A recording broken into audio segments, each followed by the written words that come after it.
Jumpa lagi di Kongres LPM Cipondo Indah. Saya CF, tuan rumah Kongres. Kali ini kita kedatangan tamu dari RW 06 di Blok C. Selamat malam Pak Nu, sebagai Ketua RW. Lalu ada Pak Sofi, Ibu, makasih ya. Jadi episode kali ini kita berdiskusi dengan pengurus di RW 06. Kita mulai dari Pak RW ya, Pak RW Nu. Ini Pak Nu, tolong cerita sedikit nih di Blok C RW 6. Ya. Ada berapa RT, lalu jumlah KK, ada berapa rumah ibadah di sana ya. Bagaimana Pak Nu? Silakan. Ya, terima kasih pada Tintin. Siap. Sebagai Ketua LPM yang malam ini. CF Pak. CF. Ya, mohon maaf yang hadirkan kita di sini ya. Iya. Kita mau mengucapkan banyak terima kasih ya. Siap Pak Nu. Yang pertama mungkin ya untuk memahami tentang keberadaan ya lingkungan RW 06. Memang RW 06 ini lebih unik dibandingkan dengan wilayah lain ya. Uniknya gimana Pak? Uniknya salah satu RT itu jumlahnya itu sampai 20 RT kan. Paling banyak berarti? Paling banyak. Mungkin bukan di Cipondo. Se-provinsi Banten mungkin belum tentu ada satu RW itu 20 RT. Keluar dari RW 06. Otomatis ya jumlah KK yang selama ini kurang lebih ya sekitar 1000-an lebih lah. 1000 lebih ya? Iya, di Blok C ya? Kalau kita kali satu keluarga 4 aja udah di atas 4000-an jadi. Gitu ya Pak? Warganya total ya? Kalau sarana ibadah ya untuk masjid itu kan umat Islam ada ya satu di Blok C. Kalau untuk yang di luar agama Islam ya mungkin ada di beberapa tempat gereja tuh Pak ya? Gereja seperti di RT 2, RT 20, di RT 10 juga. Iya. Tapi secara keseluruhan mah rukun semua ya Pak Nu ya? Alhamdulillah. Ya selama saya tinggal di RW 06 itu di Blok C kurang lebih terhitung 35 tahun ini. Ya pertama emang toleransi beragama itu cukup ini ya. Memang di awal pernah memang, tapi sini ya alhamdulillah semua cukup hidup berdampingan walaupun satu sama lain, lain agama, lain suku. Tapi alhamdulillah bisa rukun. Iya, jadi memang dia salah satu keunikan berbedika ya, untuk berbedika ya Pak Nu ya. Khususnya ya. Berbagai macam suku, agama ya. Ya berlainan warna dan kulit itu bukan satu hal yang memang kita menjadi ya kita bermasalah, tapi itu semakin menjadi kita ya rukun, damai. Ya. Setahu saya Pak Nu nih dari zaman dulu ini energik terus kan? Ya alhamdulillah ya. Mungkin salah satunya kita memang kan juga ada resep juga dari orang tua kita. Iya. Kalau kita memang hidup mau sehat, mau apa gitu, ya harus bisa berbuat baik untuk orang lain, untuk orang banyak. Gitu. Salah satu itu yang saya pegang sampai sekarang gitu. Dan ini memang sering saya tularkan kepada teman-teman termasuk Pak ini juga gitu mungkin terasa. Ya Pak. Iya. Ada apa kemarin itu istilah kalau Pak Nu bilang kalau tidurnya paling belakangan Pak Nu nih. Iya. Ceritanya. Ya, cerita memang seorang pemimpin di situ salah satunya ya kita bisa menunjukkan bahwa memang kita itu selalu tidur larut malam. Artinya kita tidak mendahului kita tidur. Sebelum memang ya warga yaitu tidur lebih dahulu. Karena ketika itu ya kita bisa bangun keliling-keliling. Mungkin ada warga yang memang dia ya kita nggak tahu dia menangis apa sebagainya. ada kekurangan dalam alam, jadi kita bisa memahami dan mengetahui. Itu salah satu bukti. Ya, kayak itu seperti kayak gitu yang saya jalankan. Tapi selama ini ya saya bilang kita kurang tidur memang ya tadi itu untuk memikirkan ya tadi. Iya, situasi wilayah artinya banyak problematiknya banyak sekali. Kalau dari permasalahan di RW 6 gitu Pak Nuh? Ya otomatis dengan jumlah RT yang memang maksimal, kemudian otomatis kan warga juga semakin banyak. Iya, betul. Artinya tingkat apa yang tadi itu otomatis ya banyak juga. Tapi ya memang ini bisa kita atasi lah. Manakala kita ya ada kerjasama ya antara pengurus dengan warga itu sendiri dan alhamdulillah semua bisa teratasi. Tapi memang kondisi RW 6 sekarang ini luar biasa ya Pak Nuh ya? Ya, artinya gini, ya luar biasa itu ya bukan berarti memang ini bisa terrealisasi seperti ini atas kerja saya sendiri, tapi itu berkat kerjasama juga antara teman-teman terutama di jajaran pengurus. Salah satunya ya tokoh masyarakat kita ini Pak Sopi ya. Itu yang memberikan support saya untuk semangat saya. Kan itu salah satunya Pak. Beliau peduli Pak ya? Dia peduli gitu. Berarti ini acara berikut kasih piagam tuh Pak? Ya. Orang yang peduli. Ya, insya Allah nanti ya salah satunya itu. Iya. Terus ke Pak Sopi ini sebagai tokoh masyarakat di RW 06 Pak Sopi. Pak, siapa? Bagaimana cerita Pak sejak kapan tinggal di Blok C di RW 6? Terus selama perjalanan kepengurusan RW 6 ini dari masa ke masa bagaimana Pak Sopi? Oke. Silakan Pak. Oke, selamat malam Pak CF. Iya. Saya boleh flashback boleh sebelumnya sampai ke Polres Pak ya. Kita kongko kalau ini. Nah ini karakter saya ini terbentuk dari sejak dulu. Betul. Kita ngomong agak politis sedikit dari namanya Orde Baru Pak. Pak Harto, Soeharto presiden kita. Itu dia ada pembauran di sekolah Pak. Oke. Waktu saya di Palembang, asal saya Palembang. Asal Palembang, oke Pak. Ada pembauran. Nah, saya dari sekolah swasta dipindah ke sekolah swasta, tapi beragam, beragam suku etnis di situ ada. Dari sana terbentuk karakter saya Pak, disiplin saya, terus jiwa nasionalisme itu terbentuk tuh di situ. Jadi jasa Soeharto luar biasa untuk terbentuk ideologinya tadi itu ya. Kita Pak ya, supaya punya jiwa nasionalisme ya. Terus memang dari keturunan orang tua juga kita itu sudah punya prinsip istilah itu kepedulian, prinsip kepedulian itu sama kesetaraan tuh Pak. Rasa peduli sama rasa kesetaraan tadi, oke. Kita kasih contoh kesetaraan gini. Umpama kita pedagang nih Pak, kita jual barang kelas menengah ke atas, tapi kita adain juga barang yang menengah ke bawah biar orang nggak mampu bisa beli. Nah prinsip-prinsip gitu Pak dalam segala sisi kehidupan saya gunakan semua. Sama jiwa nasionalisme tadi Pak ya. Nah kembalilah baru saya tuh dari guru saya juga, guru SMA saya dulu itu juga punya andil membentuk watak saya ini Pak. Dulu saya sangat disayangi sama ini loh Pak Ewe, sama guru dulu PMP Pak ya.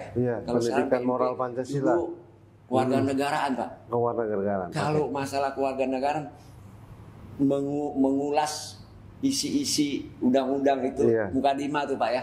Saya pasti disuruh tampil ke depan untuk menjelaskan ke siswa lain. Jadi terbentuk karakter nasionalisme ini udah dari dulu. Ya sekarang saya kembali datang ke Blok C Pak. Blok C. Asalnya saya bisa datang ke Blok C gara-gara di Palembang dagang bangkrut Pak. Bangkrut saya bukan karena memegang prinsip kesetaraan atau kepedulian, bukan. Bangkrutnya kan tidak ketahuan saya tentang komoditas yang saya dagang itu Pak. Bukan karena punya prinsip kesetaraan sama kepedulian itu bikin kita bangkrut, bukan. Karena memang komoditas barang itu kita nggak paham. Nah intinya singkat kata saya pindah ke Blok C, mulai dari nol lagi. Mulai kerja, cari kerjaan Pak ya. Tahun 1990 tuh Pak. Oh 90 udah di Blok C? Ya di Blok C Pak. Nah kenal sama beliau ini Pak RW kita ini, saya selalu lihat dari belakang rumah Pak, ada Pak RW.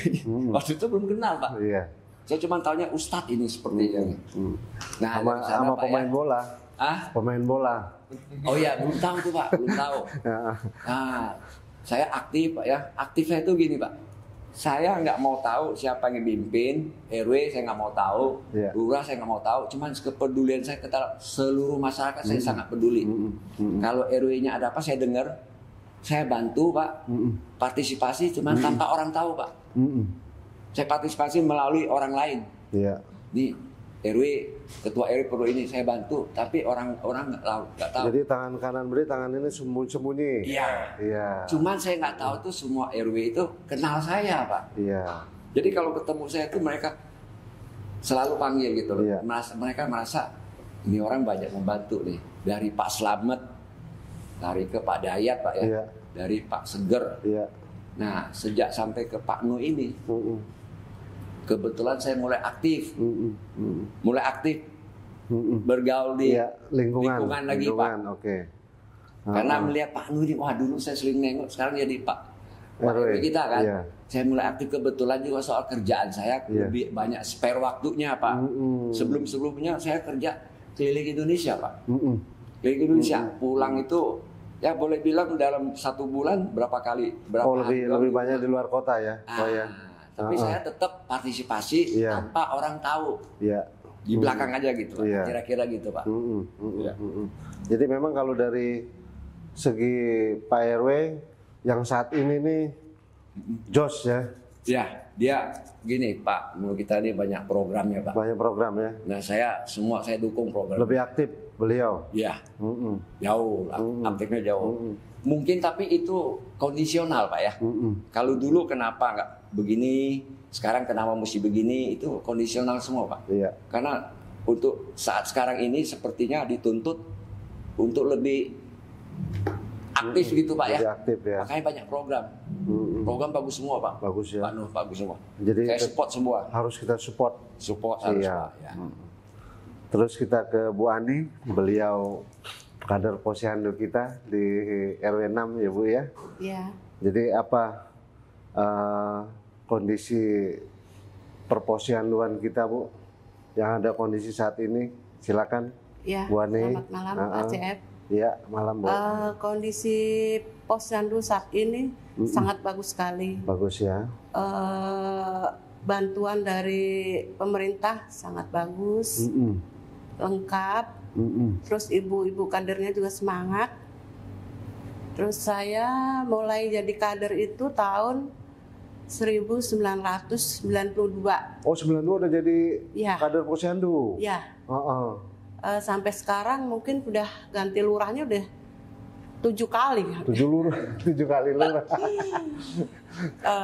Saya jadi kader posyandu itu berdasarkan memang saya suka bersosialisasi dan panggilan hati Pak. Waktu pertama jadi kader ya emang agak sulit ya, soalnya kita semua belum paham apa itu posyandu, apa itu jadi kader posyandu, itu belum paham. Terus dengan sendirinya kita diundang sama Pak RW ya kita dulu Pak Slamet. Pak Slamet masih ya. Pak Slamet.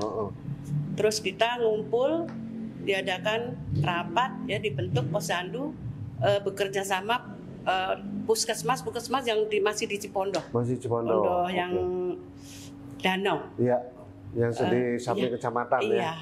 Terus, ya pelayanan posyandu itu melalui bukan hanya penimbangan balita Pak, ada pelayanan KB, ada ibu hamil, ada pemberian vitamin. Kalau pemberian vitamin itu setahun 2 kali, bulan Agustus dan bulan Februari. Kader sekarang ada berapa banyak Bu? Kader itu 5. 5 ya? Ada 5 meja. Pertama pendaftaran, kedua penimbangan, pengukuran dan pengukuran penimbangan berat badan, pengukuran tinggi badan. Pengukuran lingkar lengan. Terus ketiga pencatatan, keempat penyuluhan, kelima medis. Ya. Pendaftaran itu setiap balita yang datang harus daftar dulu. Terus kedua ke penimbangan, ditimbang, diukur dan sebagainya. Ketiga pencatatan itu ada balita itu dikasih KMS, kartu menuju sehat. Kartu menuju sehat untuk memantau perkembangan kesehatan si balita. Ya. Okay. Terus keempat pelayanan itu kalau ada balita yang berat badannya kurang, nah itu dijatuh ke meja 3.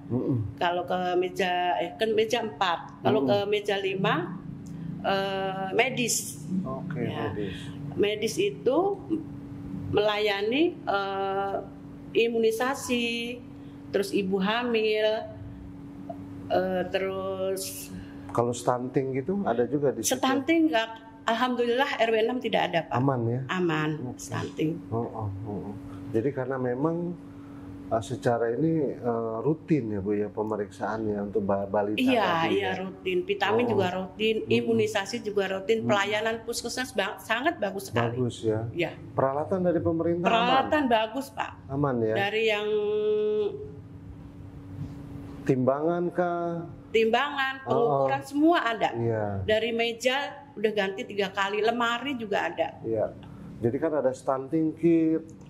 Ya, dia kan ada mebelnya juga nih, ada lemari untuk meja posyandu aman ya Bu ya. Aman ya. Pelayanan dari pemerintah sangat bagus. Artinya sekali. Dari pemerintah kota dan provinsi pun memang udah menyentuh ke situ langsung. Iya. Jadi kalau untuk saat ini harapan ke depan Ibu sebagai kader posyandu atau buat pemerintah ini apa Bu? Harapan apakah memang dana bantuan yang dari pemerintah nih minta Pak naikin Pak gitu kan, artinya biar kader yang ada di bawah Ibu ini juga kan bisa naik kesejahteraannya ya. Kalau masalah itu ya Pak, kita dulu jadi kader itu sukarela sih Pak. Sukarela. Jadi sekarang dapat dana itu udah alhamdulillah. nggak banyak nuntut istilahnya enggak. Iya. Kita pure dari hati terus ikhlas. Nggak ada itu apa-apa dana dari pemerintah sekarang aja. Alhamdulillah udah dapat, udah cukup. Iya. Kita ke Pak RW. Panu, jadi kesulitan apa nih Pak yang untuk di RW 06 Sekalang mengenai apa? Drainase kah, jalan kah yang masih menjadi PR di RW 6 Pak? Memang program kerja RW, bukan RW mungkin ya. Untuk lebih tingkat seperti kayak wali kota ya, kayak Tangerang Selatan aja, itu kekurangan dari Ibu Hairin sendiri, gitu. Dia mengakui semua berhasil, tapi yang nggak berhasil itu yaitu salah satunya penanganan masalah sampah. Jadi memang ini udah nggak akan selesai ya. Memang ini menjadi PR buat kita. Itu salah satunya itu. Jadi kita pun sekarang ini kan berusaha semaksimal mungkin bagaimana untuk mengatasi sampah ya. Kita sudah mencoba untuk ya menambah armada. Dan juga sekarang juga kita coba untuk menaikkan dengan bentor kayak gitu. Ya ini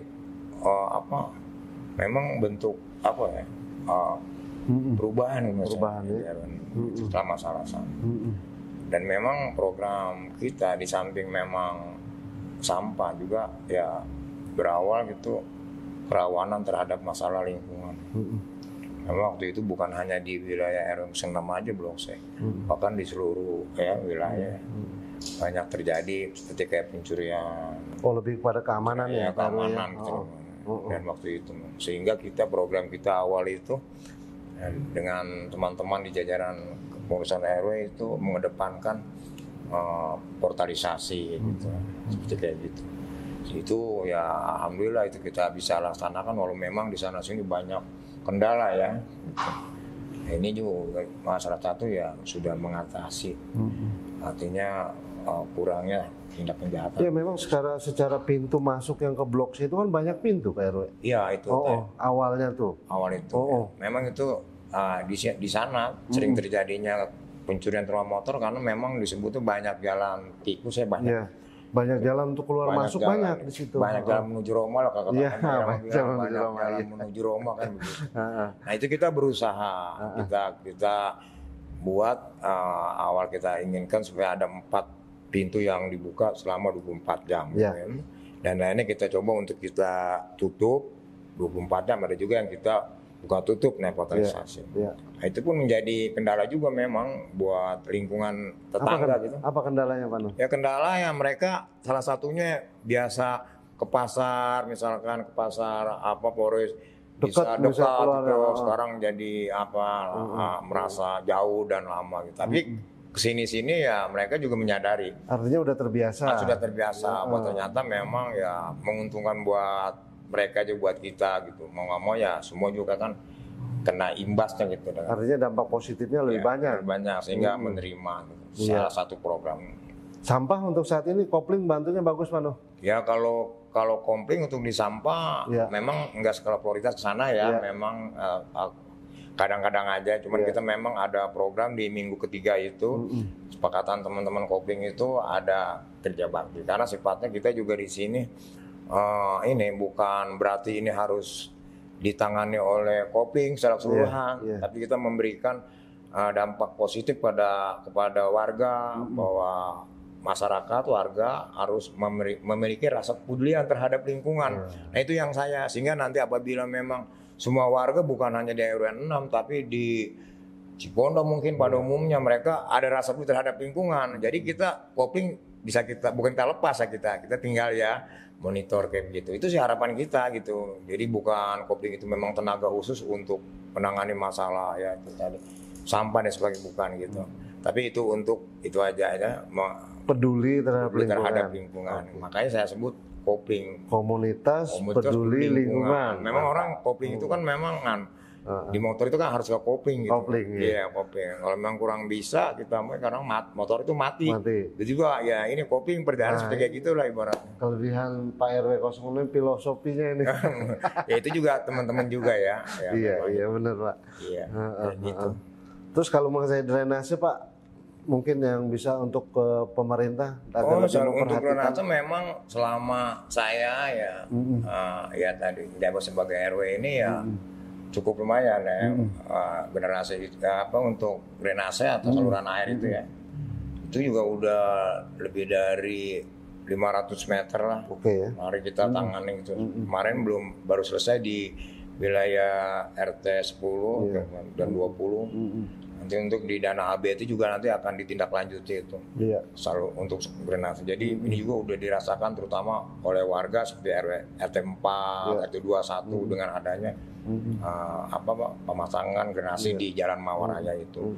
Dan bahkan untuk Jalan Papim Blok aja peninggian itu kemarin kita hampir sekitar 2.500 meter itu mah. 2.500 meter ya. Yang ada di dalam RW 06. Iya, 06 kemarin. Jadi kalau kita bagi lebar 4 kan lari, tinggal dibagi aja kan 2.500 bagi 2.400. Itu sekitar 600 meter lari. 600 meter lari ya. Kalau saya lihat untuk peninggian untuk 06 itu ya cuman hanya 40% lagi saya rasa itu sudah teratasi semua jalan itu dengan papir. Hanya sisa 40%. 40% saya melihat itu. Tingkat kebutuhan berarti untuk sehingga jalan itu kita lihat lumayan bagus gitu ya. Walaupun memang ketika hujan itu memang terjadi bukan banjir tapi genangan air karena salah satunya faktornya memang saluran air itu memang sebetulnya tidak jalan gitu kan, macet karena mungkin sampah gitu. Ya faktor utamanya sampah juga sih Pak RW ya. Itu. Makanya kita ya bagaimana merubah mindset warga kita itu peduli terhadap lingkungan itu bukan hanya kita masalah keamanan tapi dengan membuang sampah sembarangan itu salah satu itu yang membuat kita tadi lambat aja. Ke Pak Sofi. Ya, siap. Jadi sebagai tokoh masyarakat di RW 6 Pak. Ya. Pak Sofi bagaimana melihat apa yang masih kurang di RW 06 nih? Yang harus kita tingkatkan lagi nih dari kacamata Pak Sofi. Ya seperti tadi yang Pak RW kita sebutkan itu. luas wilayahnya dengan 20 RT Pak ya. Ya. Oh. Jadi problematiknya banyak sekali Pak. Betul. Banyak sekali sebenarnya. Tapi kalau dalam hal misalnya lingkungan dengan sistem keamanan segala macam, saya rasa relatif hampir sama di semua wilayah Pak ya. Semua wilayah di Polres Indah ini Pak ya. Cuman jadi kalau saya lihat sih masalah ini cuman koordinasi antar RT yang Pak kalau saya. Koordinasi antar RT, oke. Kebersamaan itu dari RT ini. Kadang-kadang ada RT yang kurang proaktif Pak ya. Iya. Itu aja kalau program. Masalah mungkin komunikasi aja ya, Pak Sofi ya. Itu Pak. Nah makanya keberadaan saya itu saya sering memposisikan diri itu kadang-kadang sebagai penengahnya Pak RW dengan orang-orang yang kurang Artinya proaktif. Pak Sofi duduk memang sebagai tokoh masyarakat di situ ya Pak ya. Saya berusaha mengayomi mereka supaya mengerti dengan program Pak RW kita kan. Kadang-kadang konotasi mereka selalu ada negatif. Hal ini sebenarnya agak ini Pak, agak gimana ya? Agak kita sebutkan agak sedikit politis ya Pak ya. Kalau dulu RW dulu Pak ya. Kekompakan tidak ada, jadi tidak ketahuan Pak. Yang proaktif mana proaktif mana enggak ketahuan.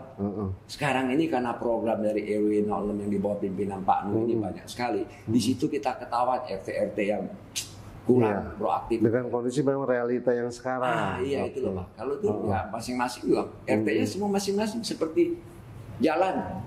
Masing-masing RT ngecor sendiri. Nah, gang saya aja dari ujung rumah saya sampai ke persimpangan saya keluar duit sendiri, swadaya dulu banyak. Swadaya. Tanpa ada koordinasi dari RW-nya. Masing-masing RT dulu Pak. Jadi beda sekali ya kondisinya Pak dulu sama sekarang ini. Sekarang banyak programnya jadi kelihatan RT ini ketua. Dari portal juga udah aman ya Pak Sofi ya. Nah masalah portalisasi Pak ya, kebetulan saya agak proaktif di situ Pak. Saya bikin konsep Pak. Konsep sistem keamanan lingkungan. Bagaimana tuh Pak? Sama sekretaris Pak ya. Cuman dia disebut ya nggak sempurna tapi lumayan lah setidaknya meminimalisir tindak kejahatan Pak ya. Tapi saya pikir konsep sangat sempurna Pak kalau dilaksanakan. Tapi saya ada filosofinya juga Pak ya. Saya bilang tadi karena saya punya karakter begini kesetaraan sama kepedulian Pak ya, timbullah karakter saya itu Pak, ada etika, ada kebijakan, itu karakter saya terbentuk Pak. Jadi saya menempatin di Blok C, kita harus tahu Pak, Blok C ini kan kawasan Pak, kawasan. Tapi lingkungan Blok C ini kan ada Blok D, ada Blok E, ada tetangganya, ada perkampungan Dongkal sama Ketapang Dongkal. Ketapang Dongkal ya. Nah kita kalau mau membentuk sistem keamanan lingkungan kita harus melihat lingkungan kita dulu Pak. Mappingnya dulu. Mapping dulu gitu Pak. Jadi ada akses jalan ke perkampungan. Kita harus ada kebijakan kita di situ. Ketika kita harus ada. Karena bagaimanapun Polres ini semua pendatang. Betul. Semua pendatang berbagai macam orang. Sedangkan yang kampung kita yang ada akses jalan ini Pak. Mereka saudara tua kita Pak. Benar. Saya dari tahun 90 saya bergaul semua saya bergaul Pak.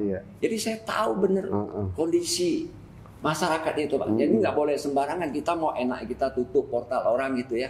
Tapi sudah timbul satu ikatan persaudaraan Pak.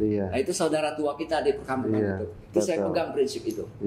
Nah makanya saya bikin semacam konsep sangat bagus benar, cuman nggak sempurna yang apa-apa lah, minimum sudah berjalan Pak ya. Artinya tinggal kan pembenahan aja. Secara kondisi saat ini kan sudah lebih aman. Sudah lumayan Pak, walaupun ada masalah tindak kriminal itu lumrah punya lah. Artinya kan dia memang menurun tapi masih terkontrol lah Pak. Cuman kalau dulu Pak ya, dulu bedanya sekarang Pak. Dulu kalau kehilangan motor, sepeda nggak ada sampai ke telinga RW. Masing-masing udah urusan RT aja. Sekarang mentang-mentang RW kita ini agak proaktif, banyak programnya. Sedikit-sedikit nyalain Pak RW, itu tidak fairnya. Bukannya lain mungkin Pak Sofi positifnya ini senang mengadu ke Pak RW-nya. Ya mungkin itu Pak, syukur seperti itu Pak ya. Betul. Jadi lebih pertanggungjawaban Pak RW kita lebih menonjol ya Pak. Itu aja Pak. Lebih manja masyarakatnya sama Pak RW itu betul, dia. Pak. Iya betul sekali. Nah buat karakter RW kita ini luar biasa Pak. Luar biasa. Kenapa saya mau membantu beliau, Pak. Dia luar biasa. Apa tuh, apa istilahnya low profile, Pak. Low profile ya. Padahal banyak yang nyakitin dia,